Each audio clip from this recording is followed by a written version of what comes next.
You're here! Finally! Is something wrong? Monsieur Durvalette and Lady Farina, they seem to have gotten into a dispute. Please go see for yourself.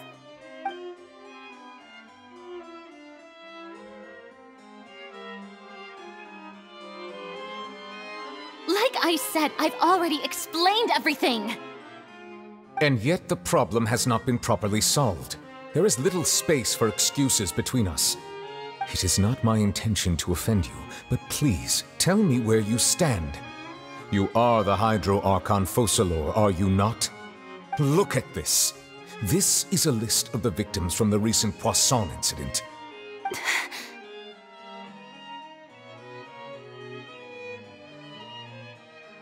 You mean... they're all... We did not arrive in time to avert this disaster. And I will not have it happen again. I will say this once more. You must tell me everything you know. Yesterday, I found 3 stone slates in some ancient ruins near Poisson. Do you know anything about those? Seriously? You're questioning me like this is a court case now. I don't know anything about that. But... you found them in some ancient ruins, you say? That's correct, which is why I came to ask you some questions. There should have been 4 slates, but one of them was missing. The other 3 featured different images that seemed to correlate to the prophecy. The prophecy? The second of these slates depicts the previous Hydro Archon Egeria kneeling before a floating island in the sky, as if confessing something. Do you know nothing of this either? I don't. I've never seen such slates. I'll ask you again. Do you really have no information regarding the previous Archon? My deciphering of the slates indicates that the Hydro Archon Egeria once had to confess to, or apologize for, a certain sin. If anyone would know about it, it should be you. All gods don't have the same secrets, you know. She was herself and I'm me. Is it really so strange that I know nothing? I understand your concerns, but I'm sorry. I just don't have anything to tell you. Forgive me for saying this now, Lady Farina, but I have long known of your various secret investigations into certain matters. There are several indications that you have been investigating the prophecy on the sly. This is not strange in itself, considering that you are the Hydro Archon. But it is strange that you should also claim to not know any of Egeria's secrets, as well as do nothing following your inquiries. You have never been as superficial as you have presented yourself to be, nor are you a fool. And yet, your behavior is very inconsistent.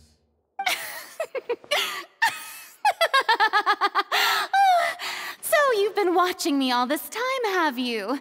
I didn't think you were that type. You... Well, since you know about my secret investigations, then you should know I'm actually working to take care of it. There's no point questioning or suspecting me. You're the Eudix, but you're still my subordinate. You should be following my lead. Just trust in me, you're Archon, and do as I say. Never mind whether you can truly convince yourself to or not. It'll all turn out fine. That's all I have to say. We do not discuss this matter again. Oh, the opera's about to start. Toodles!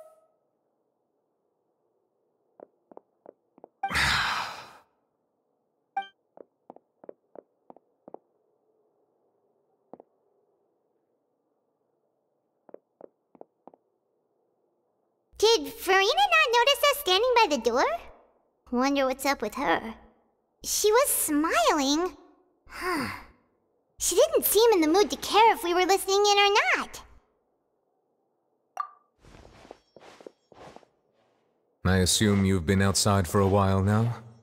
Oh! You noticed! Seems Farina didn't even realize we were here. She was in a great panic, though I cannot discern the reason.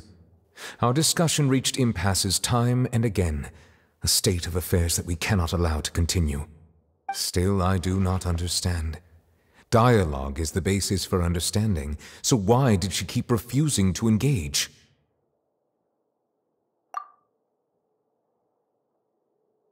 Everyone in her inner circle has noticed that she is hiding some secret. The issue is her attitude. I fear that she will not reveal anything unless absolutely forced to. We may have to create a situation in which she will have no choice but to speak. Oh? Like what? Normally, people will only reveal the truth when standing trial. Perhaps we must have the Hydro Archon experience just such a scenario. But Farina's seen so many trials, and she's really good at dodging questions. How do we make sure that she won't just slip away at the first chance she gets? We will need to consider this thoroughly, join forces with various parties, and then do what we can. If at all possible, I would prefer to recuse myself from this affair, but we must prevent the prophecy from coming to pass. This may be cruel to her, but all Fontaine is in crisis. The information a god possesses is too precious, and so we must take a chance on this. But who will lend us their aid to do such a thing?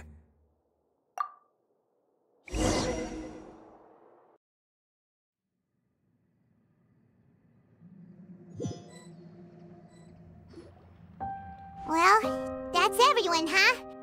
Speaking of which, it was pretty smart of you to think of hiding here. Poisson was just involved in a disaster, so it's presently devoid of people. That naturally makes it the best choice. And here you are drinking tea like it's the most natural thing in the world, huh? That's what families should do. Sit and enjoy a leisurely time together. It's nice to enjoy tea here, you know? Care for a cup? Lend me your ears, everyone. Or perhaps one of you might like to start us off. How about you, friend? Me? No, I don't think I can. Then, how about you, good sir? I fear that I will cause the mood on this boat to become as somber as it is in court. Well then, I guess we're lucky we've got a local like me to organize things. Wonderful, the spotlight at last. I guess I'll be facilitating things from here. That was a little long-winded, don't you think? Oh, you might be right. Anyway, to cut to the chase, our friend here, the Traveler, has brought us together to discuss something. As for what that is, well, let's start by saying that we'll be pooling our efforts together to create a series of traps. Oh, how intriguing. Well, it's just an expression, really. One that I just learned from Chlorand, and used on the spot. So, let's invite her to explain in detail. A round of applause, please.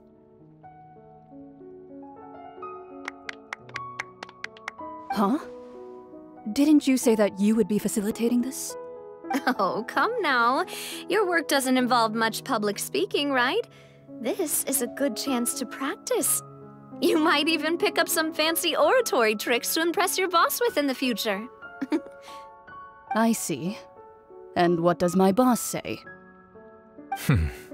He is glad that you consider him your boss. Do go on.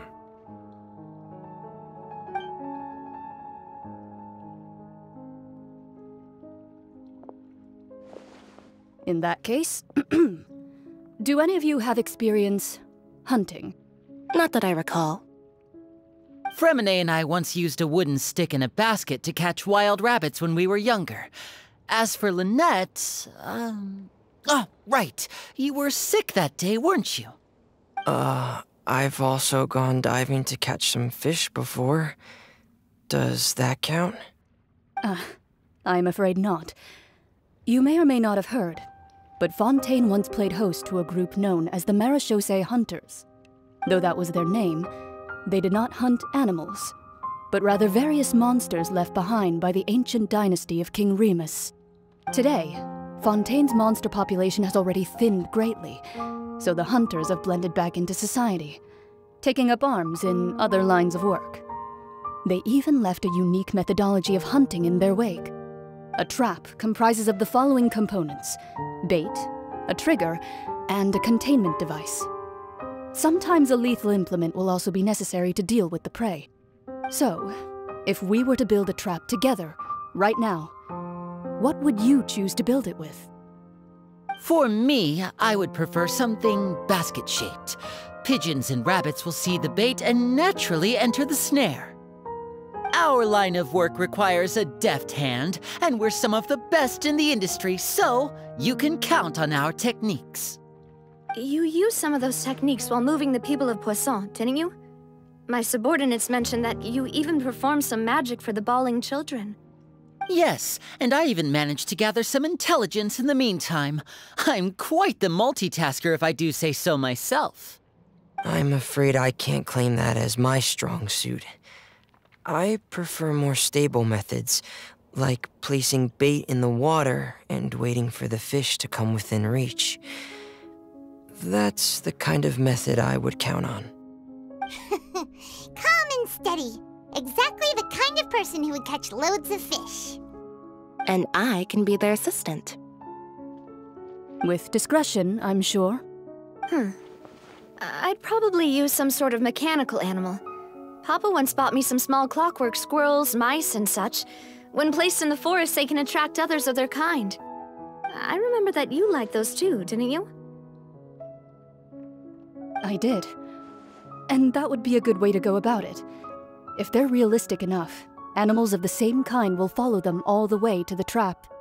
What about you, Monsieur Neuvillette?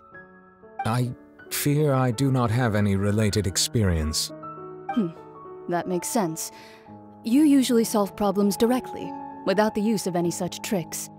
But I do have one more question for you, Monsieur. If we were to create a trap now, how would you design it? I would like for it to be effective, but bring no harm to the prey. A more gentle trap would be ideal. Kind, as always. However, our intention doesn't necessarily change the containment device and the type of implement we need. If we wanted to kill the prey in one strike, we would need a powerful implement. However, that also goes for prey that must be captured and safely contained. Wait, why's that? Only a hunter who's a true expert at subduing their prey can snare it without harming it. The line that divides life and death is often exceedingly thin. So are we going hunting together? We hadn't thought of seeing ourselves as hunters. It kinda works, but maybe it's still not the best metaphor. If our means of capturing and dealing with our prey is to put them on trial, then the hunting metaphor is actually quite accurate. But we shall require much more courage than any hunter to judge a god, a being whose seat is an exalted throne. Oh, so that's what's going on. Sounds very interesting.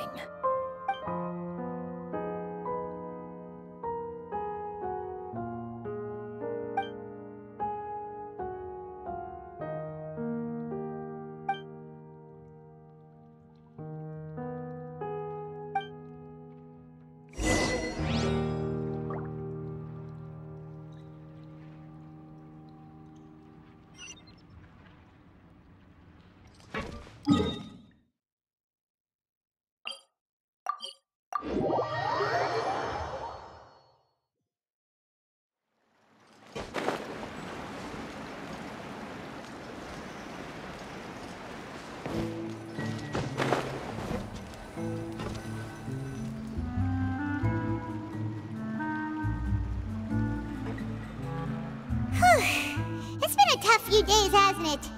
So much has been happening. Paimon didn't think the meetings would go on for so long, but everyone seemed pretty fired up, huh? Paimon thought they'd be at least a little frightened. Well, Fremine was, now that Paimon thinks about it, but everyone else just looked a little surprised. Well... it's hard to say. Paimon doesn't don't have any experience with this sort of thing. But with you around, Paimon sure will do great. After all, you're the most reliable person in the world, aren't you? Huh?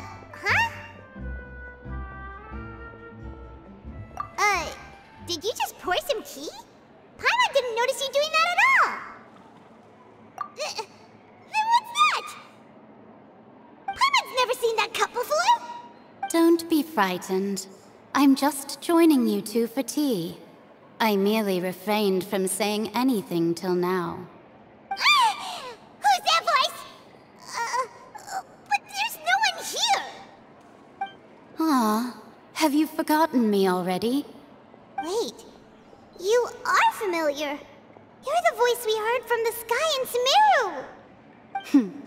The voice from the sky, I fear that description is wrong. Though, not completely wrong. You're feeling lost now, just as you were feeling previously. I sensed that confusion and thus came to you. Guiding people is an irresistible hobby of mine, after all. Consider me a passerby, just accepting a commission from my friend's disciple on a whim.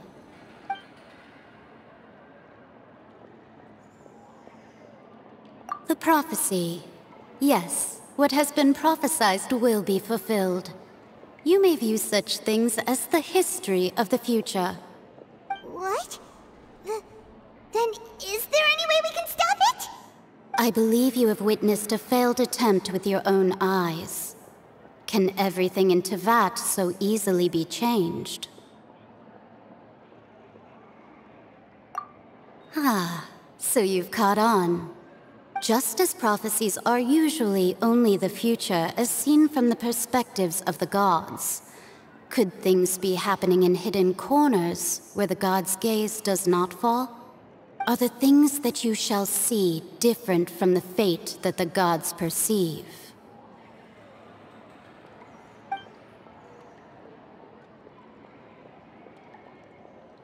What is she talking about? It all sounds really impressive and important and stuff, but it also sounds kind of scary.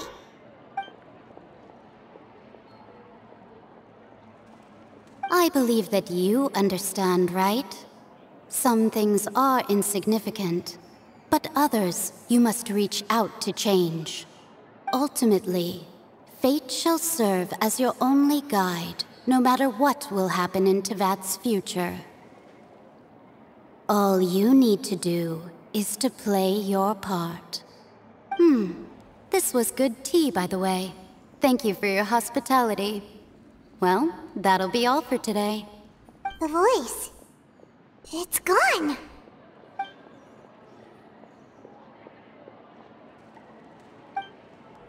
What?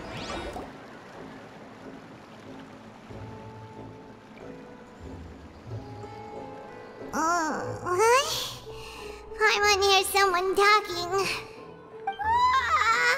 right, coming.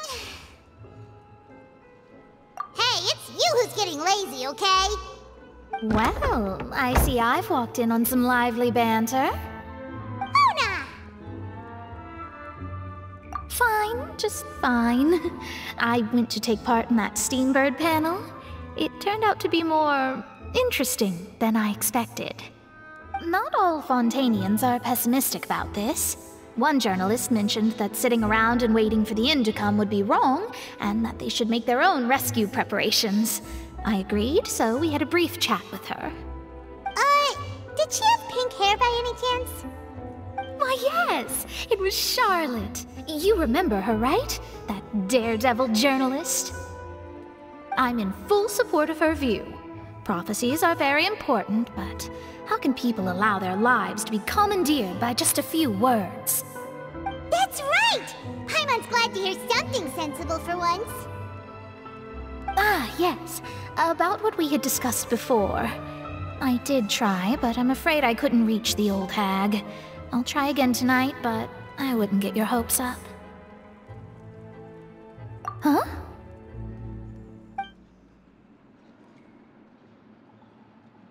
Goodness gracious. Are you serious? She said that even the god's gaze has blind spots. Pretty bold if you ask Paimon. Most people would believe the gods to be all-knowing, right? The Hexen Circle members are certainly anything but ordinary. As for the mage named N, the old hag has mentioned her a few times. She said that N's sense of direction is incredible, and that she loves guiding those who are lost. But I've never met her, and if she were still alive, she'd be... well, suffice it to say that the hag's at least a few hundred now, and N's been around for longer than that. Whoa, the Hexen Circle sounds like a scary group. But they must really stay in shape to live so long. Their abilities alone are pretty terrifying. If she came to see you personally, then the problem you're facing must truly be of great importance. Well, it's not like Paimon could understand anything she said. Yes, she was quite cryptic, but I suspect she means that there is still a way to turn things around. She didn't say when or what that would be, though, so... perhaps it is something that you cannot know right now.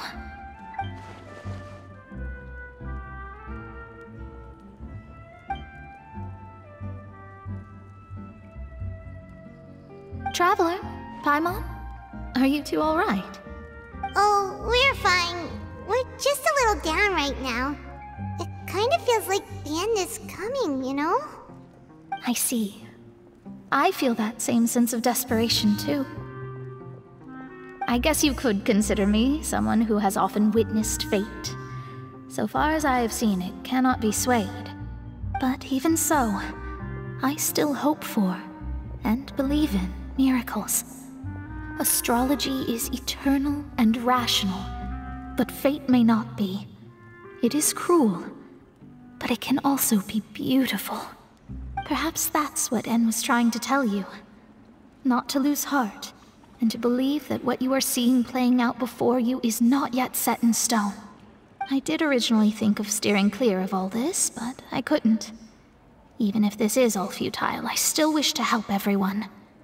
If we don't struggle to the last, then how can we face the end when it comes? Huh. You do have a point. There I go, talking about astrological principles again. Sorry about that. The moment I start talking about work-related stuff... I need to get going. It was worth trying to comfort you, even if only a little. I believe that you'll help those who are struggling in the same way I did. I suppose that might be why we always seem to meet by coincidence. Paimon feels kind of moved by what Mona said, but also kind of sad too. Hey, Traveler, Paimon suddenly feels like going outside for a walk. Let's go. Let's walk around the city, shall we? There's a few spots we always like to walk by.